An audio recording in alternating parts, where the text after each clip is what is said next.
Hi everyone, this is our channel Around My Story. Please like, share and subscribe. Avant cet été, je n'avais aucune expérience des applications de rencontres.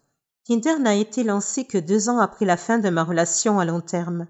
Pendant les 7 années qui a duré notre relation, j'ai joué avec les applications de mes amis, mais je n'ai jamais adhéré. Me retrouvant soudainement célibataire au début de l'été et ayant désespérément besoin de distraction, j'ai plongé la tête la première dans la piscine des rencontres en ligne. J'ai commencé avec Tinder parce que ma ville est trop petite pour autre chose et que mon cœur, froid et mort, voulait des rencontres occasionnelles. Rien de sérieux. C'est le but de Tinder. Tinder a répondu à la plupart de mes attentes. J'ai eu une poignée de rendez-vous, j'ai rencontré des gars cool et d'autres pas si cool. Et j'ai traîné avec quelques personnes vraiment intéressantes, comme un DJ radio qui gère une entreprise de mariage à côté. Ce que je n'attendais pas de Tinder, cependant, c'est que la plupart de ces interactions ont commencé à me faire sentir bien dans ma peau. Je veux dire, vraiment bien dans ma peau. Comme toutes les femmes du monde, je n'ai jamais été satisfaite de mon corps. Je fais du 44, je suis étiquetée grande taille et j'ai porté des lunettes par intermittence toute ma vie. Lorsque je sors avec mes amis, je ne suis jamais la fille que l'on drague, avec qui on flirte. Depuis que j'ai atteint la puberté et que j'ai pris conscience de la différence entre ce qui est attirant et ce qui ne l'est pas, j'ai toujours pensé que je jouais le rôle de la grosse amie, qui se contente de rester assise et de sourire. Bien sûr, j'ai eu des petits amis, mais ils ont toujours été mes amis avant tout. Alors quand ils me disaient « tu es magnifique », ce que j'entendais c'était « je t'ai trouvé magnifique seulement après avoir appris à te connaître ». Je n'ai pas tout de suite pensé que tu étais jolie. Je sais que le fait que quelqu'un soit attiré par votre personnalité est plus important que le fait qu'il pense que vous êtes mignonne, mais je ne détesterai pas qu'un seul gars qui ne me connaît pas du tout me dise que je suis attirante. Les amis, la famille et les petits amis, je ne les crois pas, mais un parfait inconnu, cette personne, je pourrais bien l'écouter. Cela nous ramène à Tinder. D'une de mes premières nuits d'utilisation de l'application, un ami et moi étions assis sur ma terrasse et décidions sur qui se matcher. À chaque fois que nous disions « cela se match », nous rions et regardions un peu plus les profils des gars. Après la 3e correspondance, j'ai dit « ces types me jugent juste sur mon apparence, non ?» Mon ami a hoché la tête. « Donc ils ne font que se matcher parce qu'ils me trouvent mignonne ? Ou est-ce qu'ils swappent toutes les filles ?» Nous en avons conclu qu'il était évident que certains des gars swipaient sur chaque fille, mais que les chances que chaque gars fasse ça étaient minces. On a glissé un peu plus. Quand j'ai commencé à correspondre avec des gars qui étaient classiquement beaux, eh bien, je ne vais pas mentir, c'était vraiment bien. Un mec sexy me trouve vraiment attirante ? Quoi ? Non. Comment c'est possible ? Puis les messages ont commencé. Certains sont allés droit au but en disant « Tu es vraiment jolie ». D'autres ont d'abord engagé la conversation avant de faire des compliments ici et là. Je sais que c'est ainsi que les gens fonctionnent sur Tinder, mais gardez à l'esprit que je ne suis pas du tout habituée à cela. Ce n'est que lorsque j'ai commencé à rencontrer ces gars que je me suis demandé « Est-ce que Tinder peut booster l'estime de soi ?» 2 gars m'ont demandé comment une personne aussi jolie que moi était encore célibataire. J'ai eu un rendez-vous avec un gars qui m'a dit en espagnol que j'étais belle. Un autre gars que j'avais rencontré plusieurs fois m'a demandé « Tu cherches quelque chose de sérieux ?» J'ai répondu en riant comme une folle. Ce n'est pas la question qui m'a surprise. C'est le fait qu'elle vienne d'un type incroyablement séduisant et en pleine forme. Parce que oui, je suis superficielle et je ne passe à côté que sur les types que je trouve physiquement séduisants. Quand j'ai fini de rire, j'ai dit quelque chose de maladroit comme « Oh, peut-être, je veux dire, je ne suis pas contre ». Mon esprit cependant disait « Tu es sérieuse ? Tu t'es vue ? Tu m'as vue ?» En fait, je n'étais pas séduisante, mais je savais simplement comment bien m'habiller. Je me suis retirée dans ma coquille malsaine. Peu de temps après ce type, j'ai traîné avec un étudiant en médecine gentil et ringard qui était en ville pour les vacances. On s'entendait bien. Le lendemain, lorsque nous nous sommes retrouvés, il semblait choqué que je sois sortie une 2e fois avec lui. Il n'arrêtait pas de répéter « Tu es si belle !» Je n'ai jamais l'occasion de faire des choses comme ça. Je ne sais pas comment répondre au compliment. Mad Boy a secoué la tête.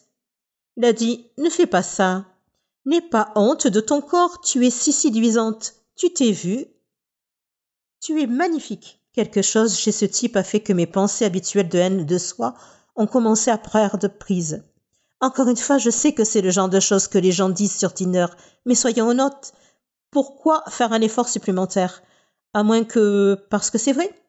Quelque part, entre les discussions occasionnelles sur Tinder, la poignée de rendez-vous, mon esprit a tourné autour d'une nouvelle pensée. Suis-je attirante? Je me suis regardée dans mon miroir en pied.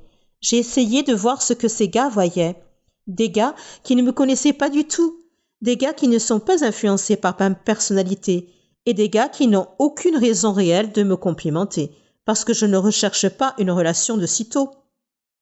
Tout à coup, je commence à le voir. Là où je voyais des bosses disgracieuses et un ventre que je rentrais avant d'éteindre la lumière, je vois maintenant un corps sain, bien dessiné et, osons le dire, mince. Mes amis, ma famille et mes petits amis m'ont toujours dit que j'étais séduisante. Mais ce n'est que lorsque ces inconnus ont commencé à le répéter encore et encore que j'ai commencé à l'entendre. Alors, qu'est-ce qui booste l'estime de soi? Tinder ou les simples rencontres? Ou est-ce qu'ils fonctionnent l'un avec l'autre? Parce que sans Tinder, je ne sortirais probablement pas du tout. Sur le plan romantique, j'ai tendance à ne pas me mettre en avant. En général, je n'ose pas aborder un homme et essayer de flirter avec lui par peur d'être rejetée. Avec Tinder, cependant, le simple fait de correspondre avec quelqu'un semble atténuer la peur du rejet. Que vous ayez trouvé une personne parce qu'elle est vraiment intéressée ou parce qu'elle a dit oui à tout le monde? Le fait de voir le message, c'est une correspondance, atténue un peu la tension qui accompagne les rencontres. Que ce soit grâce à Tinder ou non, ces derniers mois, j'ai découvert une nouvelle confiance en moi. Quand quelqu'un me complimente, je lui dis merci au lieu de répondre par une blague sur la haine de soi. Lorsque je rencontre quelqu'un pour la première fois, je m'efforce d'être aussi bavarde et sarcastique que d'habitude, au lieu d'être timide et silencieuse. J'ai flirté avec des hommes et j'ai même donné mon numéro à un musicien au hasard. Pour une fois dans ma vie, j'ai l'impression d'être quelqu'un qui vaut la peine d'être fréquenté, plutôt que de craindre que ma moitié soit trop bien pour moi. Est-ce que Tinder m'a donné cette confiance en moi? Ou est-ce que je deviens simplement plus vieille ou sage? Je n'en suis pas sûre, mais ce que je sais, c'est que je ne vais pas arrêter les rencontres en ligne de sitôt. Comment ça, elle est enceinte? Ai-je demandé à mon père. Désolée, mais je ne peux pas changer le fait que quelque chose s'est passé entre nous et elle est enceinte. Il l'a dit comme si c'était une évidence. Je sais que vous vous demandez tous de qui je parle et pourquoi j'ai l'air contrariée que quelqu'un soit effectivement enceinte. Avant de continuer à vous raconter cette histoire, je veux m'assurer que vous restez avec moi. Alors en plus de cliquer sur le bouton d'abonnement et la cloche de notification, laissez quelque chose dans la section des commentaires. Vous voulez que je commence à vous raconter l'histoire depuis le début? Oui, je me disais bien. Mon nom est Maine. Je viens d'une famille aisée. Ce n'est pas que je me vante, mais c'est la vérité. Disons juste que ma vie est très idéale, excepté le fait que je me sens seule la plupart du temps. Je n'ai pas de frères et sœurs. Ma mère est morte quand j'avais 5 ans, et je n'ai que mon père que j'aime beaucoup. Mais comme nous n'avons que l'un et l'autre, il est un peu strict. J'ai 20 ans maintenant, mais je n'ai toujours pas le droit d'avoir un petit ami avant 21 ans. Quelle différence un an ferait-il? Je sais, oui. De plus, je ne suis pas autorisée à quitter la maison sans un chauffeur et un garde du corps. Et oui, à cause de ça, je ne sais toujours pas conduire. Et pour couronner le tout, je ne peux pas inviter d'amis à la maison, surtout des garçons. Mon père est tellement surprotecteur et je ne pourrais pas compter combien de fois j'ai souhaité qu'il ait une nouvelle petite amie et qu'il se remarie pour que je puisse enfin profiter de ma propre vie. Mais un jour, la phrase « Fais attention à ce que tu souhaites » a soudain pris tout son sens pour moi. Assurez-vous d'être prêt à entendre ça. Accrochez-vous à quelque chose, d'accord? Mon père a mis la mère de mon petit ami enceinte. Vous voyez, je sais que vous avez eu la même réaction que moi la première fois que je l'ai entendu. Comment ai-je pu me retrouver dans ce pétrin? Tout a commencé pendant l'été de l'année dernière. Notre entreprise a failli faire faillite. Je ne sais pas trop pourquoi. Bref, ne parlons pas de ça. Je me souviens que mon père était tellement stressé. Mais il a fini par gagner le procès et il a continué à conclure des contrats avec d'autres clients, ce qui a rendu le concurrent plus menaçant. Une fois, alors que mon père et moi faisions notre jogging ensemble, nous avons vu une femme qui avait été renversée par un mini-camion et nous sommes allés l'aider. Elle n'est pas trop gravement blessée, mais elle est inconsciente. Pas de sang. Cependant, comme nous ne sommes pas des médecins, nous avons appelé une ambulance et l'avons accompagnée à l'hôpital. Mon père a remarqué que cette femme est en fait sa némésis, celle qui la poursuivait en justice. Mais bien sûr, nous l'avons quand même aidée. Nous avons laissé la femme quand les médecins nous ont assuré qu'elle allait s'en sortir. Nous avons aussi appelé sa famille avant de partir. Sur le chemin du retour, j'ai dit à mon père qu'il était une bonne personne pour avoir aidé sa rivale parce qu'elle était dans le besoin. À partir de maintenant, je ne contradierai jamais tes décisions. Je vais commencer à me renseigner sur notre entreprise, lui ai-je dit avec un sourire. Tu es sûr de ça? Tu n'as plus le droit de changer d'avis, a-t-il dit avec une étincelle dans les yeux. Oui, je te le promets, ai-je répondu fermement. Je sais que cela signifierait moins de sorties et moins de temps de shopping avec les amis, et qu'il pourrait me réserver un voyage à l'étranger pour des séminaires et des cours intensifs qui pourraient durer 1 an, mais cela ne me dérange pas. Je sais que je serai un jour le PDG de notre entreprise, et que cela ne peut pas faire de mal de commencer tôt. Une semaine plus tard, alors que j'étais en train d'être formée par l'assistante de direction de mon père dans nos bureaux, j'ai vu une femme à la tenue intimidante débouler dans la zone de réception. Elle me semblait familière. Alors je me suis excusée et je me suis approchée d'elle pour entendre ce qu'elle demandait à la réceptionniste. « Je cherche Léo. Est-il ici ?» demanda la femme d'une manière directe. J'ai vu comment la réceptionniste était interloquée. « Avez-vous un rendez-vous, madame ?» demanda la réceptionniste. Je l'ai regardée attentivement et j'ai réalisé qui elle était. C'était la femme qui a eu un accident, la concurrente de mon père. Je ne sais pas ce qui m'a poussée à lui parler, mais « Bonjour, comment allez-vous? Ça va bien ?» lui ai-je demandé sincèrement. Elle m'a rendu l'appareil avec un sourire sincère et m'a dit « Bonjour, je vais bien maintenant, je vous remercie, mais est-ce que je vous connais ?» Je l'ai invitée dans la salle de conférence vide, où je lui ai dit tout ce qu'elle devait savoir, y compris qui je suis et ce qui lui est vraiment arrivé ce jour-là. Je lui ai demandé pourquoi elle avait l'air bouleversée en cherchant mon père. Ce qu'elle a expliqué comme suit. Ce matin-là, j'ai décidé de me promener et j'ai eu l'erreur de porter un bijou. Un héritage de famille qui vaut environ 1 million de dollars. Je sais que je me suis cogné la tête violemment, mais je ne sais pas pourquoi la bague n'est plus à mon doigt quand je me suis réveillée à l'hôpital. Elle a vu comment ma mâchoire s'est décrochée. Une bague à 1 million de dollars? C'est une somme énorme. Je ne veux pas lui faire un sermon sur le fait qu'elle n'aurait pas dû la porter pendant son jogging, mais je n'ai pas eu le courage de le faire. Et ce n'est pas ma place de toute façon.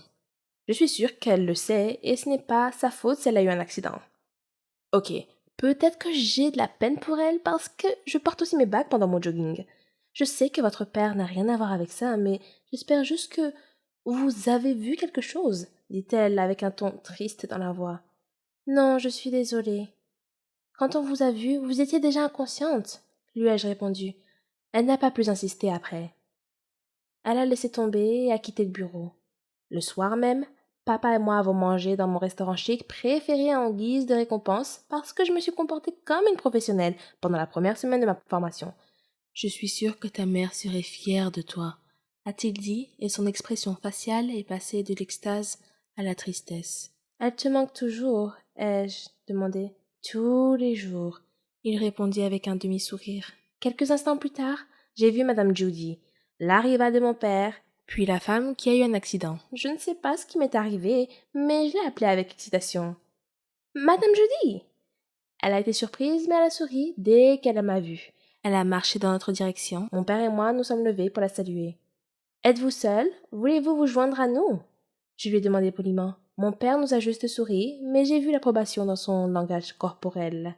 Alors madame Judy a décidé de se joindre à nous. Mais oh, je ne suis pas seule. Nous avons demandé une autre chaise au serveur. Je lui ai demandé si elle était avec son mari. Non, ma chère, je suis célibataire. Je suis ici avec mon fils, a-t-elle dit. Oh, il est là, dit-elle en regardant l'entrée du restaurant. Vous connaissez ce moment dans les films où vous voyez un gars vraiment sexy et grand et où soudain tout est au ralenti? Ouais, ça m'est arrivé. J'étais dans les nuages pendant 30 secondes. J'étais juste en train de le fixer. Et encore plus embarrassant, ma bouche était grande ouverte et je bavais. Alors j'ai dû l'essuyer. Salut, je suis Randy. Il me tendit la main. Je l'ai prise et on s'est serré la main. Maine, ai-je répondu brièvement. Il y avait de l'électricité dans l'air, des oiseaux et des papillons. Vous connaissez ce sentiment de chaleur et de confort? Oui, j'en suis sûre. Et oui, il me fait cet effet. Tout au long de la nuit, mon père et madame Judy ont continué à parler d'affaires. Et Randy et moi n'arrêtions pas de nous jeter des regards furtifs. Il a ce grand sourire doux et enfantin. Ah, je ne pouvais pas me lasser de lui. C'était la première fois que j'avais le béguin pour quelqu'un, et j'agissais sûrement comme une idiote à ce moment-là.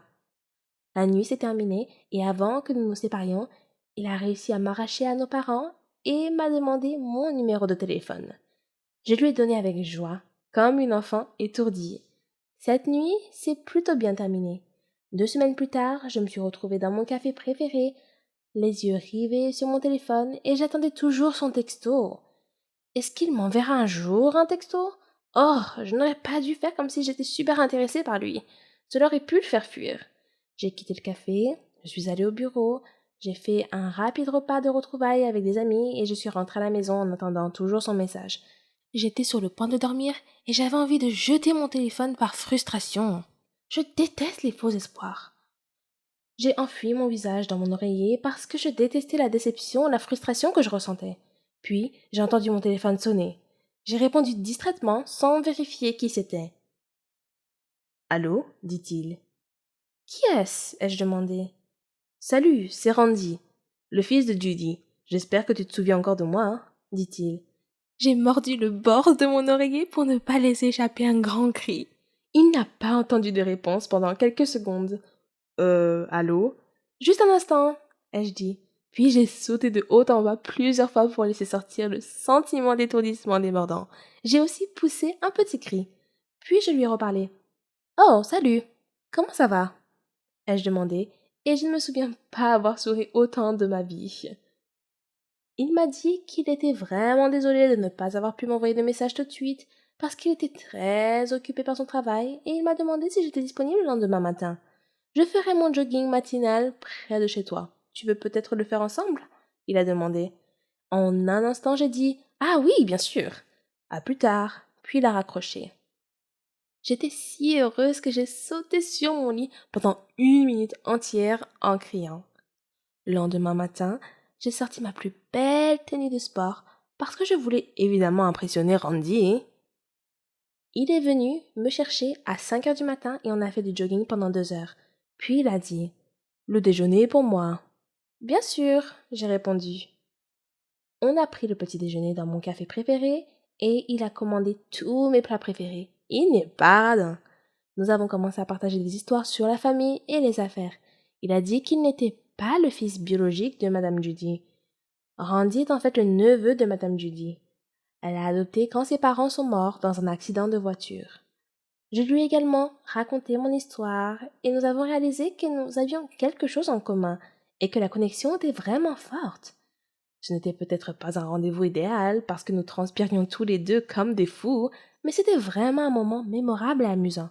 Depuis lors, nous sommes devenus des copains de jogging. Nous prenons toujours un petit déjeuner après. Cela a duré un certain temps. Puis un jour, il m'a demandé si nous pouvions officiellement commencer à sortir ensemble. Je lui ai dit que nous pouvions sortir ensemble, mais que nous ne pouvions pas encore le dire à mon père parce qu'il paniquerait. Je lui ai parlé de l'histoire du 21e anniversaire. Il a trouvé ça drôle, mais il l'a respecté. Cela dit, nous avons essayé d'être aussi prudents que possible. Parfois, nous allions même dans une autre ville pour dîner, pour être sûr que mon père ne nous verrait pas.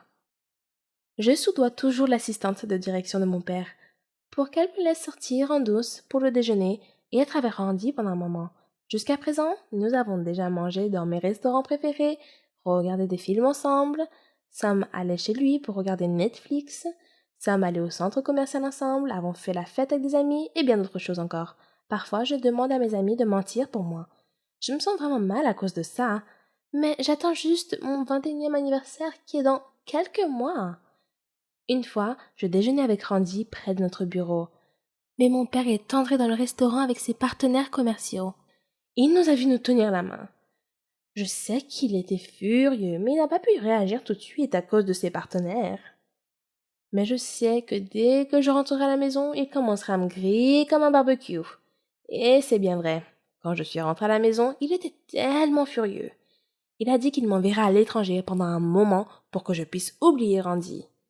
Cette nuit-là, Randy et moi avons parlé au téléphone. Nous pleurions tous les deux parce que nous ne voulions pas être séparés l'un de l'autre. La même nuit, mon père et Madame Judy se sont rencontrés dans un salon à l'intérieur d'un hôtel pour parler de ce qui s'était passé. Madame Judy était choquée de savoir que Randy et moi sortions ensemble, mais elle a dit qu'elle m'aimait pour son fils.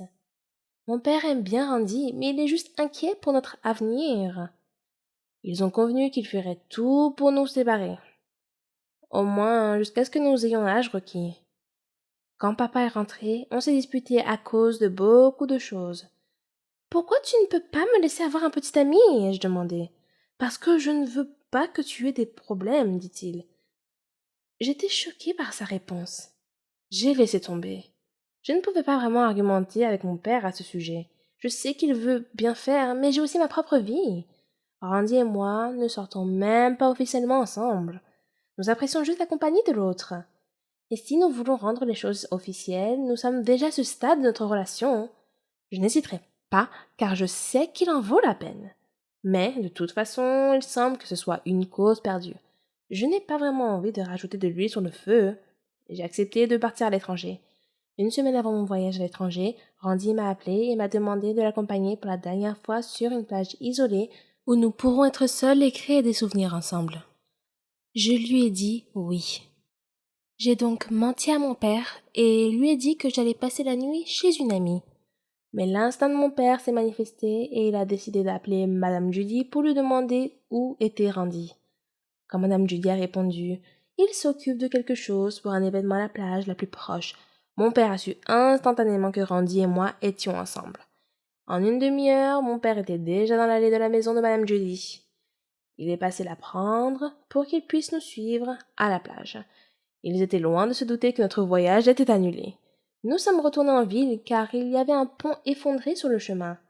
Nous avons décidé de dîner à l'hôtel à la place et nous nous sommes promis de nous attendre l'un l'autre quoi qu'il arrive. Je t'attendrai, je te le promets, dit-il.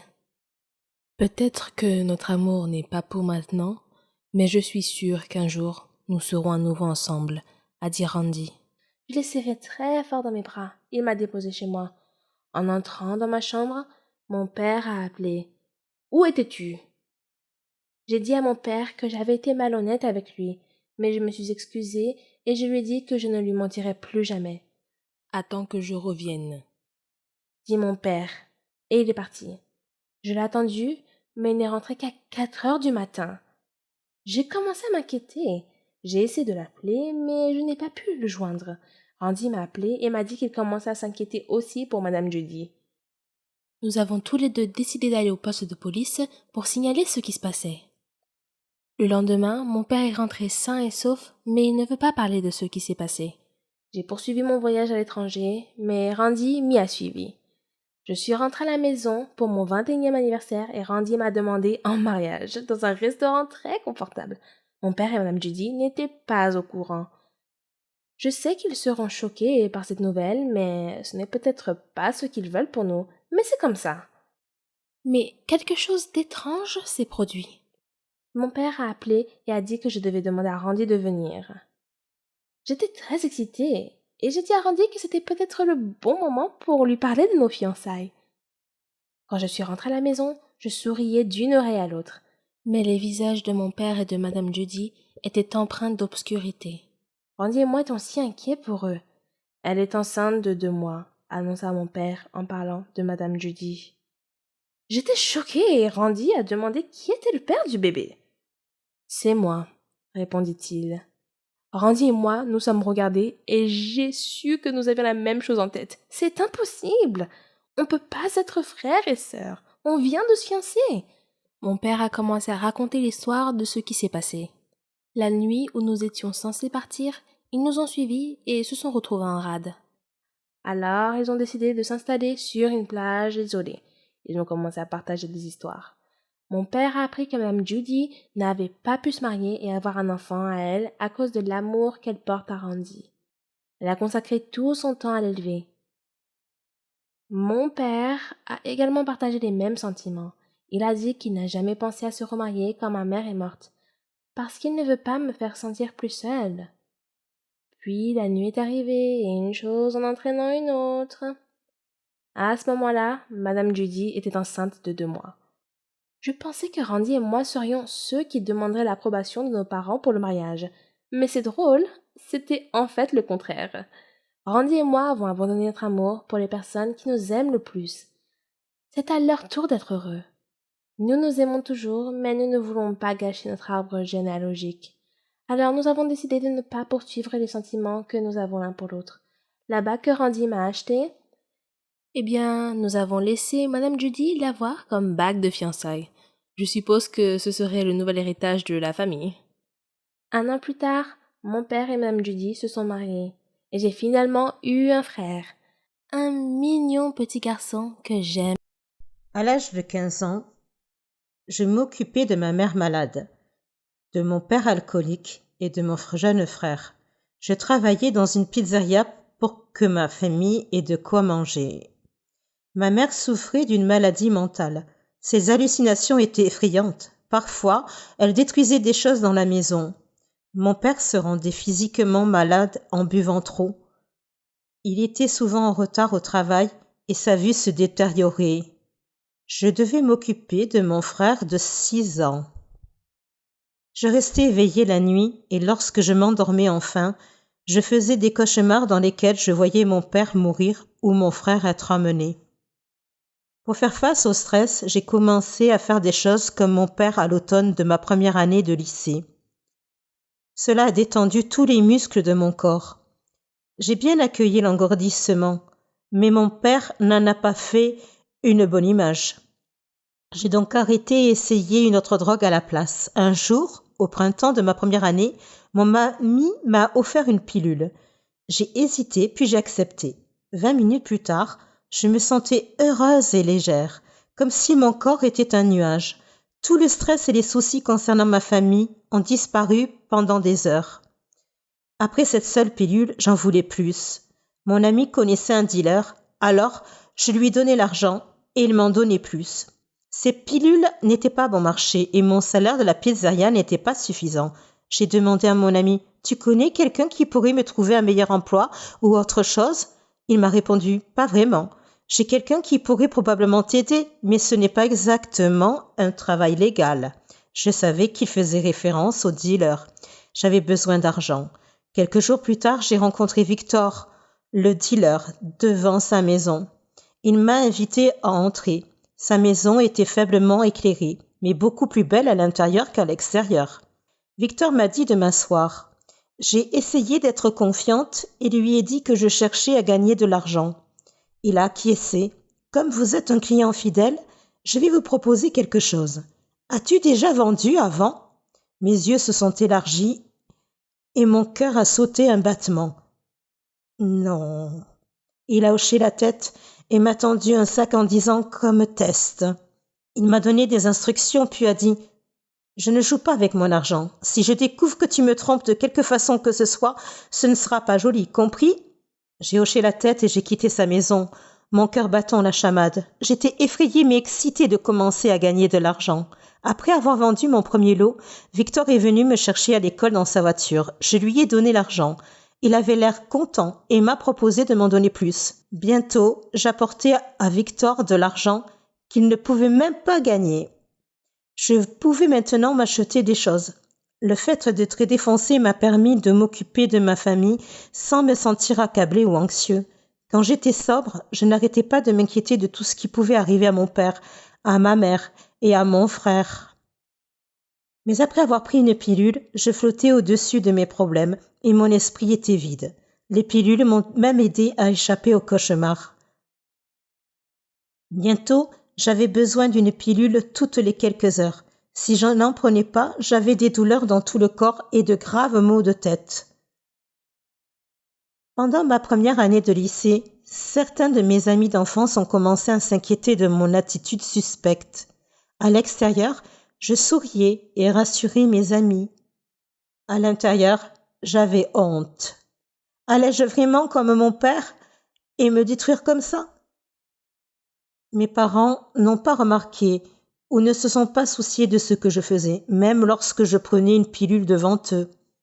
Un jour, je me suis évanouie à la maison. Je me suis réveillée couvert de vomi sur le sol de ma chambre. Ma mère est entrée dans la pièce et m'a regardée. Elle n'a pas dit un mot, elle est juste sortie. Je m'attendais à ce qu'on me crie dessus, pas à ce silence froid. C'était mon pire moment, allongée dans mon vomi, avec ma mère qui semblait indifférente. J'ai réalisé que j'étais seule. J'étais la seule à pouvoir prendre soin de moi, et je devais m'arrêter. Mais les symptômes de manque étaient si forts que je ne pouvais pas passer une journée sans prendre une pilule. J'ai appelé mes grands-parents au début de ma première année et je leur ai demandé de venir chercher mon petit frère pour vivre avec eux, et ils ont accepté. Pendant cette période, je me défonçais encore beaucoup, mais j'ai réussi à prendre la décision la plus intelligente de ma vie. J'étais fière d'avoir sorti mon petit frère de ce pétrin. Au début de ma dernière année, je travaillais toujours à la pizzeria et je dînais toujours pour Victor. Mon père était physiquement malade et ma mère était déconnectée de la réalité. Une nuit, environ 1 an après le départ de mon frère, la clarté est venue alors que j'étais allongée en silence dans ma chambre. J'allais passer mon baccalauréat le semestre suivant et je devais faire face à l'avenir. Mes grands-parents étaient âgés. Qu'arriverait-il à mon frère une fois qu'il serait parti? Que m'arriverait-il si je continuais à prendre des pilules? Moi seule pouvais changer ma vie. Je savais que j'étais dépendante et que la première étape pour devenir sobre était de me l'avouer. J'ai pensé à toutes les décisions stupides que j'avais prises. J'aurais pu simplement rester à l'écart. Mais maintenant, 3 ans plus tard, cette honte me titille parfois et me rappelle que je ne veux jamais y retourner. Puis, en octobre de ma dernière année, j'ai agi. J'ai vendu mon dernier lot, j'ai donné son argent à Victor et je lui ai dit que je ne vendrais plus rien. Il m'a laissé partir assez facilement. J'ai cherché les symptômes de sevrage. Je savais que je devrais manquer l'école aussi, parce que j'avais lu que le sevrage physique dure 1 semaine. C'était encore pire que ce que j'avais lu. J'avais mal partout et je me sentais extrêmement faible. Je tremblais et je vomissais plusieurs fois par jour, au point que mon vomi n'était plus que de l'eau. Je transpirais, mais j'avais froid. Je n'avais pas les moyens d'aller dans une cure de désintox. Toute la semaine, je suis restée allongée dans mon lit. J'avais dit à quelques amis proches que j'arrêtais de fumer et que je les appellerais pour leur dire comment je m'en sortais. Ils m'ont dit qu'ils étaient fiers de moi et qu'ils seraient toujours là pour moi. J'ai réalisé que je n'avais pas à affronter mes démons seule. Ma mère continuait à se parler à elle-même dans le salon, tandis que mon père faisait ce qu'il fait toujours. Mais j'avais des amis pour me soutenir dans les moments difficiles. J'ai manqué presque 1 mois d'école et ma moyenne a beaucoup baissé. En fait, ce trimestre-là, j'ai échoué à 2 cours à cause de mes absences. Je savais que si les gens connaissaient ma situation réelle, je pourrais être placée en famille d'accueil. À ce moment-là, je ne voulais pas être séparée de mes parents, alors j'ai dit à mes professeurs que j'avais des problèmes familiaux. Certains professeurs avaient entendu des rumeurs selon lesquelles je prenais des pilules. Mon professeur d'anglais m'a dit « Je suis fière que tu aies décidé de changer pour le mieux. Tu es une fille intelligente et j'espère que tu resteras sur le bon chemin. » Sa réponse m'a presque fait pleurer. Je n'avais jamais entendu personne, pas même mes propres parents, me dire qu'ils étaient fiers de moi. Une fois que je suis retournée à l'école, j'ai fait tous mes devoirs. Je n'ai jamais manqué un cours et j'ai eu d'excellents résultats à tous les examens. Je suis entrée à l'université. J'étais enfin sur la bonne voie. Mais la vie n'est pas devenue beaucoup plus facile une fois que j'étais sobre. L'entrée à l'université était accablante car je n'étais pas habituée à la quantité de travail demandé par les professeurs. Il était difficile de rester sobre malgré les doutes. Je croyais que je n'étais pas assez bonne pour l'université et que si je faisais une petite erreur, je retournerais à la case départ. Au lieu de m'engourdir, j'affronte mes démons et je les libère. C'est bien mieux que de ne rien ressentir du tout. 7 ans peut être un âge très critique dans la vie d'un être humain. C'est l'année où l'on passe du CP au CE1.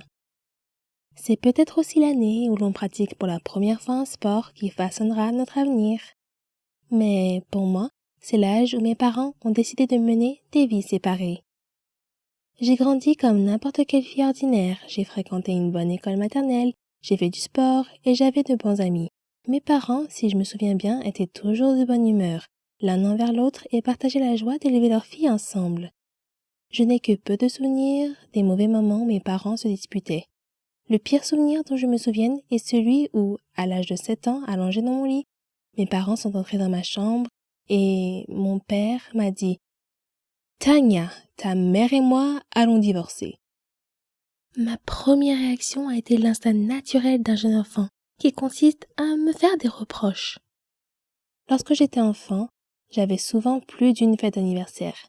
Cela semble cool, mais ce n'est pas ce que l'on croit. Je suis une enfant issue d'un divorce. Mon enfance ne m'appartenait pas. Elle appartenait à mes parents. Je me suis perdue dans tous les efforts que j'ai faits pour apaiser les deux camps de ma famille. En me déplaçant seule entre deux filles distinctes, j'étais en marge de chaque famille. Jamais une initiée. Les personnes que j'aimais le plus n'étaient jamais dans la même pièce. Et beaucoup d'entre elles ne savaient même pas qu'elles existaient. Je manquais des événements et des célébrations parce que je devais passer du temps avec mon autre famille.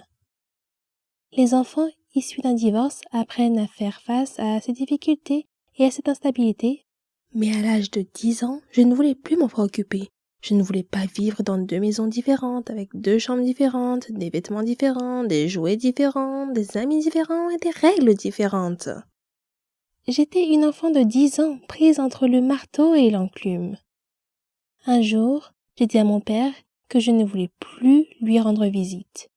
C'était un acte courageux et ignare, pour être honnête.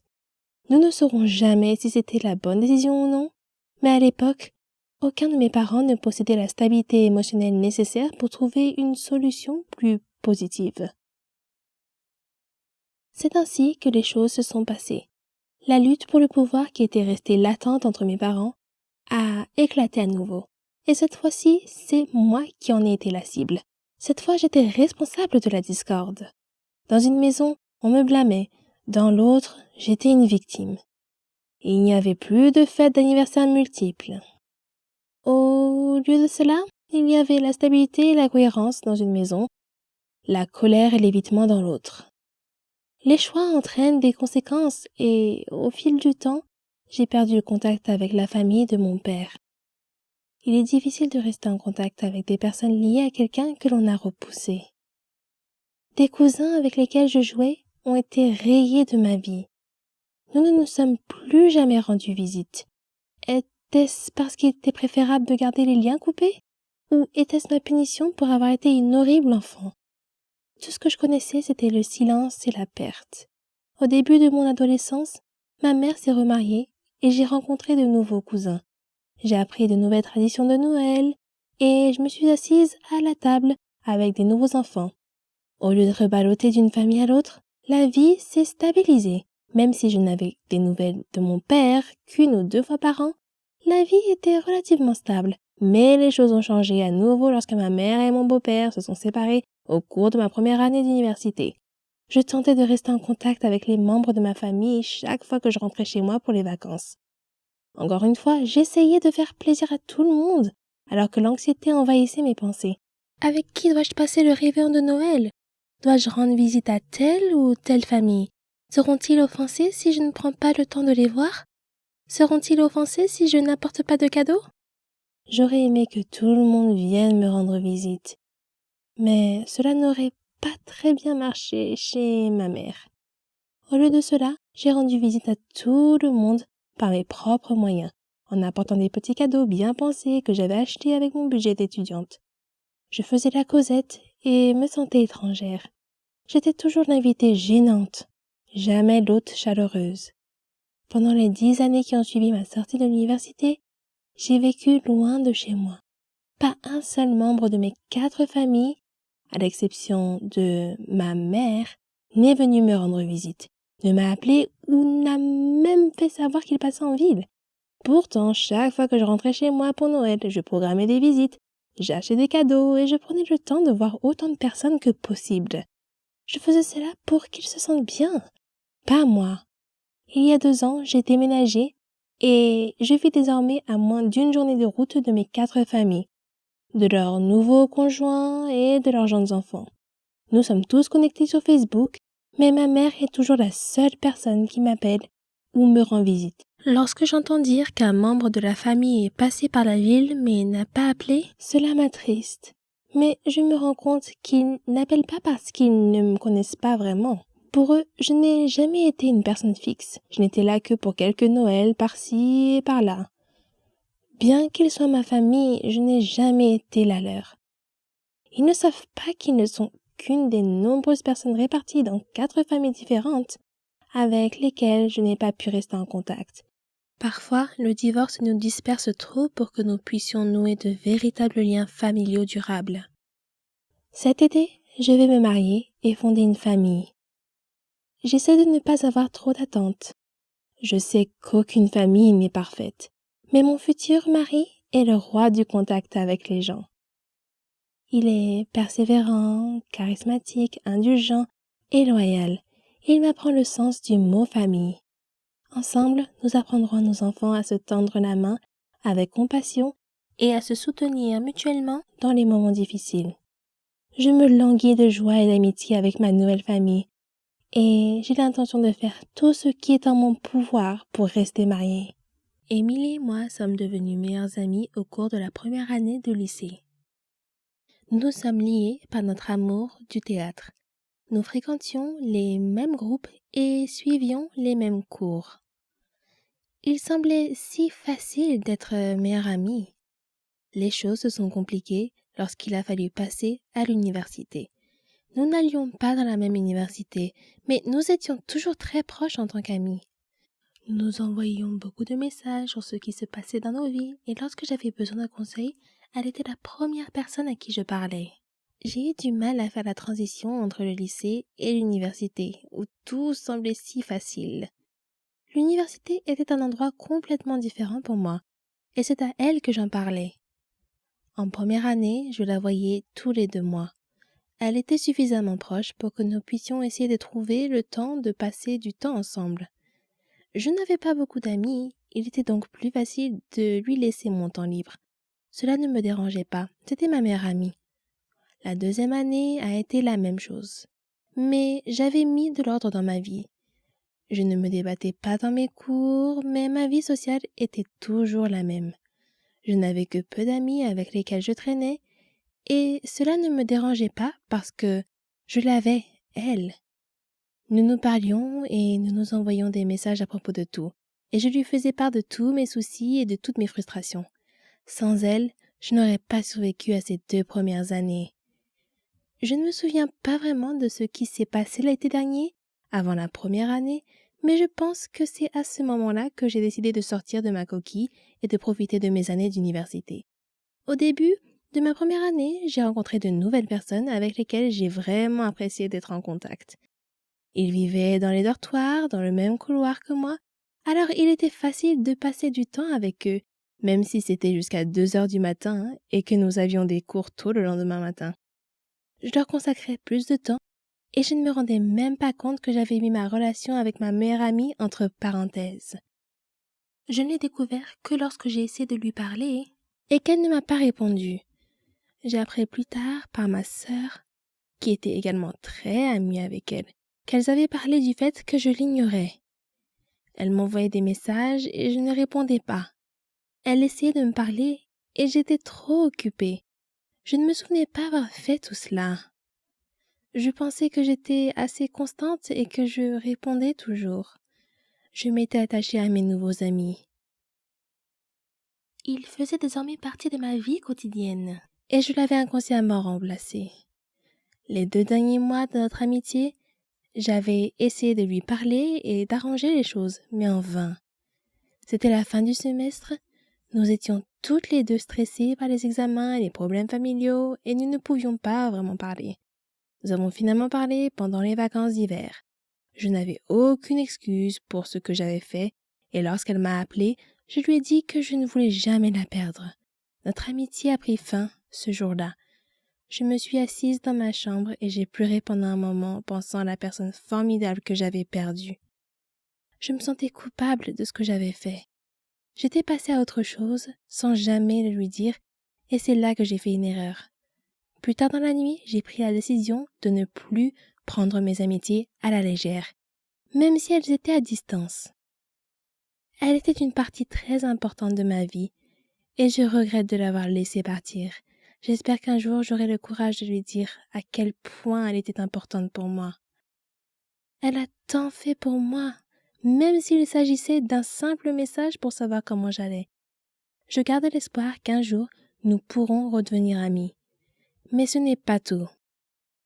Émilie écoutait un groupe de filles et au lieu d'essayer de me ramener à la raison, elle a laissé quelqu'un me la voler. J'étais tellement prête à essayer d'arranger les choses, jusqu'à ce que j'entende sa version de l'histoire. Je tiens à lui dire un grand merci. Eh oui, j'ai été aigrie, très aigrie, quand j'ai découvert la vraie raison pour laquelle ma meilleure amie ne me parlait plus autant. J'étais en colère contre elle et je l'ai blâmée pour tout. Je l'ai blâmée pour les moments perdus avec elle, pour les souvenirs, et je regrettais tout. De l'argent à l'empreinte de vêtements, en passant par des choses simples, comme aider à la maison, parce que tout cela n'était rien d'autre que du temps perdu. Je t'en veux, Émilie. Je veux qu'elle revienne. Je veux que ma meilleure amie revienne dans ma vie et qu'elle fasse des choses avec moi, comme des roulings, des voyages, des doubles rendez-vous, du shopping ensemble, des choses que les meilleures amies normales font. Mais je n'ai pas pu, parce qu'Émilie a choisi d'être avec d'autres amis. Je n'ai pas besoin d'elle. Elle a choisi de me quitter. Elle a choisi de ne plus être mon amie après que cette autre fille ait décidé de parler et de raconter des petits mensonges. Émilie a mis fin à notre amitié. L'autre fille n'y a joué qu'un rôle. Mais Émilie l'a accueillie et je dois la remercier pour cela. C'est cruel de faire cela à un être humain. Les êtres humains doivent se sentir désirés, ce qui n'est pas le cas. Quant à la fille qui m'a volé ma meilleure amie, assure-toi d'être là pour elle lorsqu'elle et son petit ami traversent une période difficile.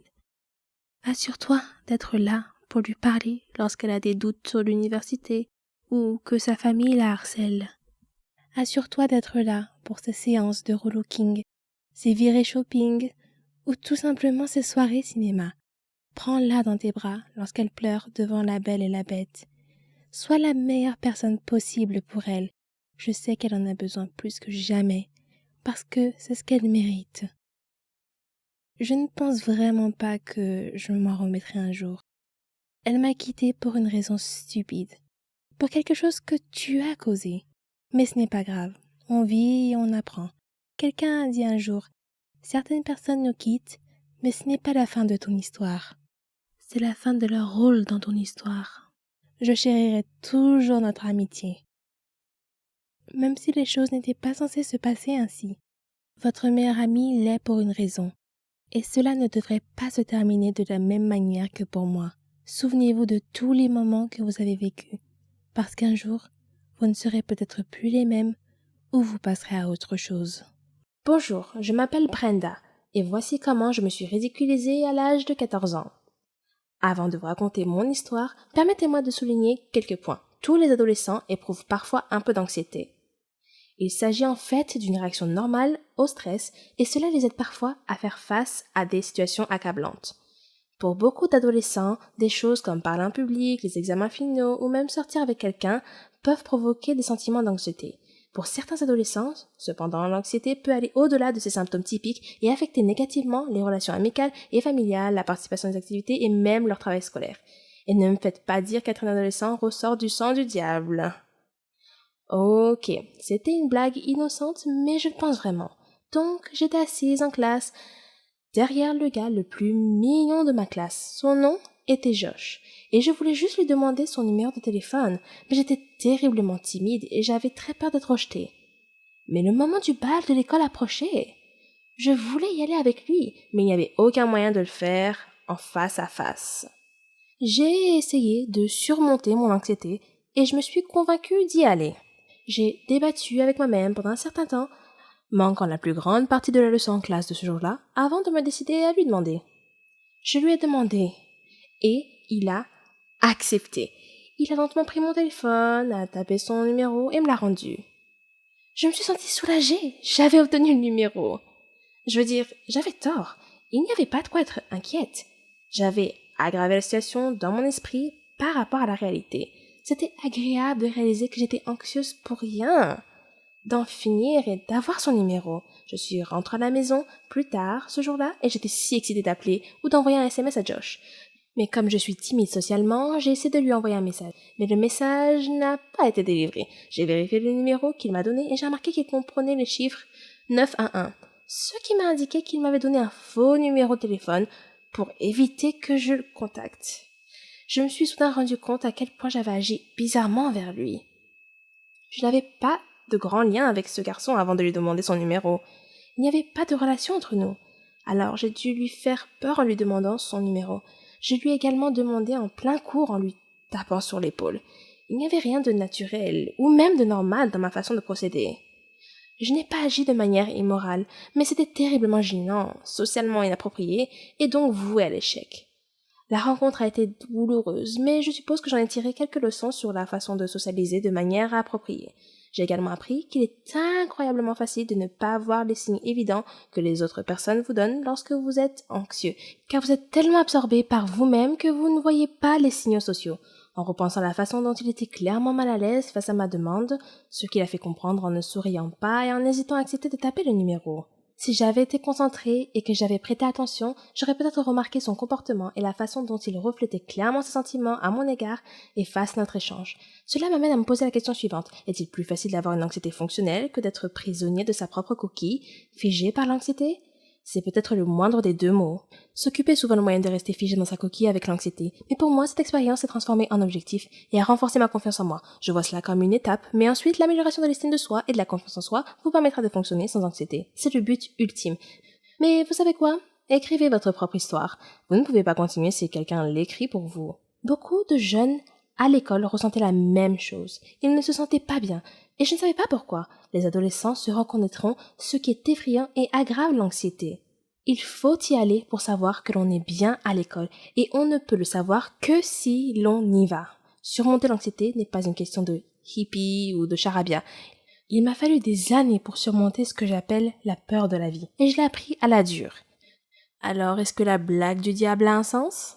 Hey, je suis Anne. C'était les vacances d'été avant l'université. En guise de célébration de la remise des diplômes et avant que chacun d'entre nous n'aille dans une université différente, mes meilleurs amis et moi avons décidé de partir en vacances d'été. Dans l'un des plus beaux endroits du monde. Du moins, c'est ce que je pense. À Hawaï. J'étais dans ma chambre et je rêvais de porter ces soutiens-gorge à la noix de coco tout en sirotant un jus exotique. Peut-être même en faisant une danse oula. Ma meilleure amie Kim m'a appelée et a fait voler en éclats ma bulle de noix de coco. Elle m'a suggéré que, puisque nous entamions une nouvelle étape de notre vie, nous pourrions tout aussi bien nous refaire une beauté.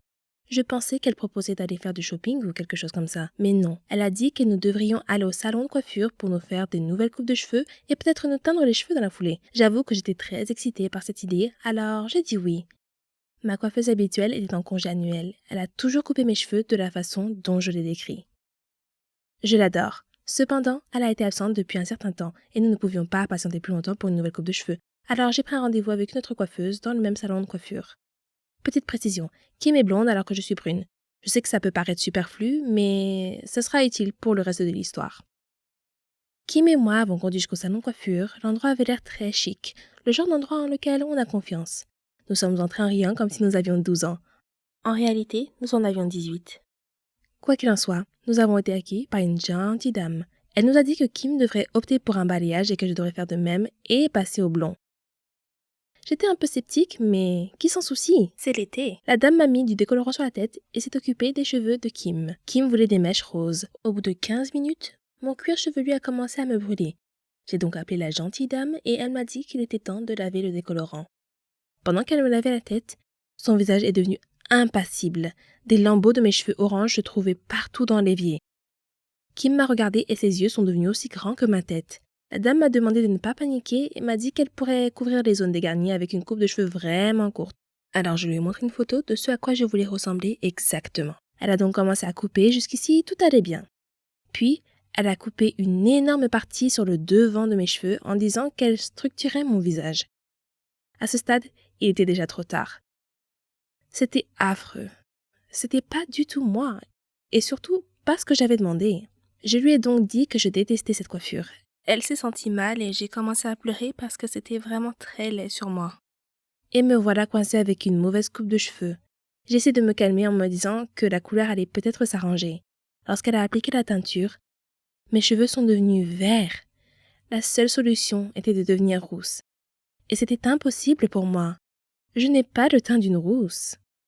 Nos petits amis devaient passer nous prendre au salon, et le simple fait d'imaginer la tête de Nick m'a fait rire et pleurer à la fois. Rachel l'a joué cool, et même son balayage a mal tourné. Mais cet incident était unique en son genre. Je me suis retrouvée avec la couleur de cheveux la plus bizarre qui soit. On aurait dit que j'étais moitié sirène, moitié dragon. Cela ne m'a pas empêché de profiter de mes vacances d'été. En fait, ce fut une bonne source de plaisanterie pendant très très longtemps. Presque toutes les filles rêvent d'être une princesse de Disney, d'être comme Cendrillon qui a épousé le prince, ou Blanche-Neige, la plus belle de toutes. Mon histoire est un peu de ce genre, mais les contes de fées ont généralement une fin heureuse, n'est-ce pas? Mais la mienne... Eh bien, je vous laisse en juger par vous-même. Je m'appelle Rona, et j'ai 17 ans. Je vis avec mes parents et ma sœur Célina. À l'école, j'étais comme une princesse. J'adorais tous mes amis. Et ils m'adoraient. J'excellais dans tout. J'étais la meilleure chanteuse de l'école, j'étais très sportive, et je pratiquais tous les sports. Mon seul défaut était mes cheveux, qui étaient trop frisés et trop moches à mon goût. Je pense que le coiffeur les a appelés bouclés, juste pour réconforter les gens comme moi. Mais frisé n'est pas bouclé. Pas dans mon agenda. J'admets que les cheveux frisés peuvent être attrayants sur certaines personnes, mais le look le plus ravissant pour moi, ce sont les cheveux longs et lisses. De beaux cheveux raides peuvent rendre n'importe quelle fille belle, même si elle n'a pas de beaux traits. Oh, comme j'enviais certaines filles de mon école avec leurs cheveux longs et soyeux. Bien sûr, ma princesse Disney préférée était Réponse. Je rêvais toujours d'être elle. À mon avis, c'était la plus belle princesse de l'univers Disney. Les souffrances qu'elle a endurées et le fait d'avoir finalement obtenu ce qu'elle méritait, sans parler de sa chevelure dorée et soyeuse, bien sûr. La façon dont elle brillait au soleil. Qu'est-ce que je ne donnerais pas pour avoir des cheveux comme ça? J'ai tout essayé pour améliorer mes cheveux. Je les ai shampouinés, mais ils gonflaient comme la fourrure d'un chien poméranien, si vous en avez déjà vu un. J'ai utilisé la crème lissante pour cheveux, mais ils ressemblaient alors à une route pavée avec de la mélasse répandue dessus. J'ai essayé des appareils électriques, mais ils n'ont pas aidé non plus. Ne vous moquez pas de moi. C'est la vérité. Chaque jour, je rêvais d'avoir des cheveux lisses. Puis, un jour, j'ai vu une publicité alors que je discutais avec mes amis. Elle mentionnait un centre de recherche en sciences de la beauté et indiquait que des scientifiques avaient mis au point un nouveau produit, capable de transformer en quelques minutes n'importe quel cheveu, qu'il soit bouclé ou frisé, en cheveux lisses et soyeux. Le centre avait besoin de volontaires pour tester le produit devant un public. Je me suis dit, waouh, mon rêve pourrait bien se réaliser et je pourrais aussi devenir célèbre. J'ai immédiatement envoyé ma candidature. J'ai été sélectionnée parmi 3 autres filles. J'étais un peu inquiète parce que l'expérience m'avait appris que les choses ne se passent jamais comme on l'avait prévu. Mais je me suis consolée. C'était un produit simple. Qu'est-ce qui pourrait mal se passer? J'ai fait des recherches sur le scientifique qui allait mener l'expérience. C'était un scientifique célèbre dans son domaine. Son nom était Wilfred Johnson. Je suis arrivée au studio, le test en direct serait effectué. Ils étaient prêts et m'attendaient. M. Johnson ressemblait à un scientifique d'un dessin animé. Cheveux ébouriffés, blouse blanche trop grande, lunettes d'Harry Potter. Vous voyez le tableau. Il m'a expliqué comment le produit fonctionnait et m'a assuré que tout irait bien. Oui, c'est ça. Comme si je n'avais jamais entendu ça avant. Néanmoins, son discours d'encouragement m'a enthousiasmé. Puis sont sortis les documents juridiques, les clauses de non-responsabilité qui disaient qu'ils n'étaient pas responsables des effets secondaires qui pourraient m'arriver en utilisant leurs produits de beauté. Alors, je les ai signés. Voyant que j'avais l'air dubitative et inquiète, il a tenté de me rassurer en me disant que c'était la routine et que c'était typique de tous les essais cliniques. Cela ne m'a pas rassurée, mais j'ai quand même décidé d'aller jusqu'au bout. J'avais invité mes amis à venir assister à l'expérience. Elle était organisée comme une grande conférence. En plus de M. Johnson, il y avait des journalistes, des photographes et 2 autres médecins dans la salle. M. Johnson a commencé à expliquer le produit pour le bien du public. Je me tenais à l'écart de la scène en attendant d'être appelé. Enfin, ils étaient prêts pour nous et nous ont appelés sur la scène, où nous avons pris place dans leur fauteuil de coiffure. Des scientifiques ont mélangé divers liquides multicolores dans des flacons de laboratoire sur une table voisine de la scène. Après quoi, M. Johnson a rempli un flacon pulvérisateur du mélange et s'est approché de moi. Il m'a chuchoté à l'oreille que mon nom entrerait dans l'histoire. Puis, il aspergea mes cheveux avec l'élixir magique que les scientifiques avaient concocté quelques minutes auparavant. J'ai attendu nerveusement. Puis, lentement, mon cuir chevelu a ressenti une sensation de picotement, comme si j'avais été piqué par une centaine de fourmis en même temps. Mais j'étais trop gênée pour le mentionner. Puis la douleur a disparu, et un miracle s'est produit. Mes cheveux sont devenus lisses, comme M. Johnson l'avait promis. Le public a applaudi avec enthousiasme. L'arôme puissant de la réussite financière imprégnait l'atmosphère de la pièce. J'ai touché mes cheveux et je n'arrivais pas à croire à quel point ils étaient merveilleux. J'ai continué à les caresser, si doux, si soyeux, si droits et lisses. Je me suis réjouie. M. Johnson s'est approché du micro, tenant le produit dans sa main, et s'apprêtait à parler, lorsque le public a sursauté. Il regardait dans ma direction. M. Johnson s'est retourné et m'a également regardé. Mes cheveux avaient soudainement commencé à pousser à une vitesse fantastique. Ils sont devenus de plus en plus longs, jusqu'à ce que je ressemble exactement à Réponse. J'ai crié sous le choc. M. Johnson s'est précipité et a appelé à l'aide. Mon visage a pâli et je me suis évanouie. Quand je suis revenue à moi, j'étais allongée sur la scène dans un lit de mes propres cheveux, rassemblés sous moi. J'ai touché mes cheveux et oui, ils étaient encore lisses et soyeux. Mais mon souhait semblait s'être littéralement réalisé. J'étais en effet une réponse des temps modernes. C'est pourquoi j'ai voulu partager mon histoire avec vous aujourd'hui. Faites attention à ce que vous souhaitez. Vous pourriez l'obtenir.